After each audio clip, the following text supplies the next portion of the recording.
En nombre del Padre, el Hijo y el Espíritu Santo. Amén. El Señor esté con ustedes. Lectura del Santo Evangelio según San Marcos. Gloria a ti, Señor. En aquel tiempo Jesús tomó aparte a Pedro, a Santiago y a Juan, subió con ellos a un monte alto y se transfiguró en su presencia. Sus vestiduras se pusieron esplendorosamente blancas, como una blancura que nadie puede lograr sobre la tierra. Después les aparecieron Elías y Moisés conversando con Jesús. Entonces Pedro le dijo a Jesús: Maestro, qué a gusto estamos aquí. Hagamos 3 chozas, una para ti, otra para Moisés y otra para Elías. En realidad no sabía lo que decía, porque estaban asustados. Se formó entonces una nube que los cubrió con su sombra, y de esta nube salió una voz que decía: Este es mi Hijo amado, escúchenlo. En ese momento miraron alrededor y no vieron a nadie, sino a Jesús, que estaba solo con ellos. Cuando bajaban de la montaña, Jesús les mandó que no contaran a nadie lo que habían visto, hasta que el Hijo del Hombre resucitara de entre los muertos. Ellos guardaron esto en secreto, pero discutían entre sí qué quería decir eso de resucitar de entre los muertos. Palabra del Señor. Gloria y honor a ti, Señor Jesús. Queridos hermanos, segundo domingo de Cuaresma, el Evangelio de la Transfiguración del Señor. El Señor se lleva a 3 testigos, porque bastaban 2 testigos para afirmar que es verídico lo que ha sucedido. Pero el Señor se llevó a tres de sus discípulos, a Santiago, a Pedro y a Juan, y delante de ellos se transfiguró.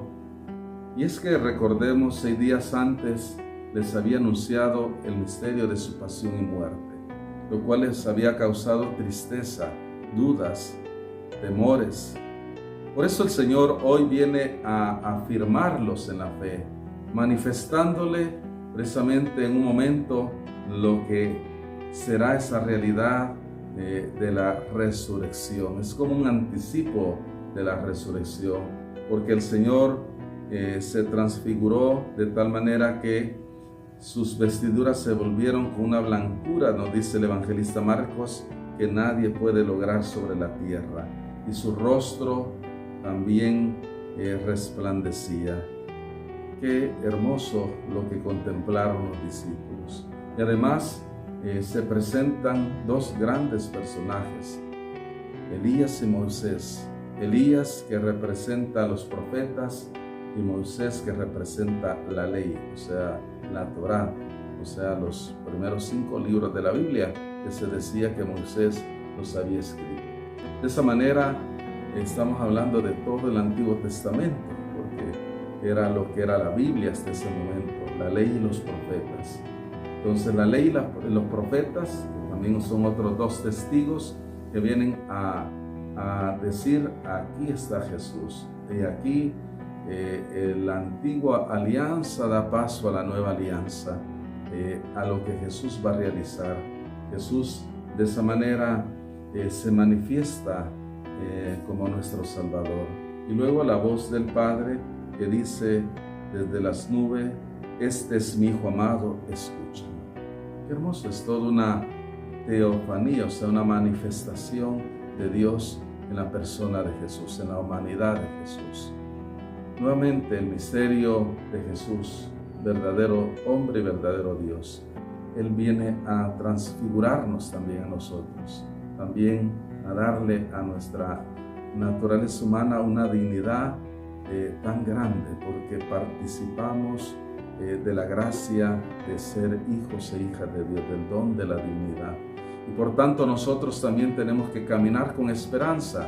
Cuaresma es un camino de esperanza, un camino de cambio, para que podamos transformarnos, dejar el hombre viejo, el hombre de pecado, actitudes negativas, todo aquello que aleja a nuestros hermanos o que les hacemos daño. Tenemos que abandonarlo y revestirnos de Jesús, hombre nuevo, hombre resucitado. Nosotros tenemos que manifestar ese rostro resucitado, Papa Francisco lo dice en una de sus cartas, dejar el rostro de Cuaresma y manifestar un rostro pascual, un rostro de alegría, un rostro de amor, de misericordia para con el hermano. Pero también toda la iglesia estamos llamados a transfigurarnos, a ser una iglesia en salida, como dice el Papa Francisco, una iglesia misionera, una iglesia samaritana, una iglesia que está atenta a las necesidades de los más sufrientes de hoy. Una iglesia transfigurada, una iglesia que manifieste el rostro de Cristo, para de esa manera también transfigurar nuestra sociedad, nuestro mundo de hoy, con los valores del reino de Dios. Hacia ello vamos. Por eso sigamos adelante, caminando en esperanza.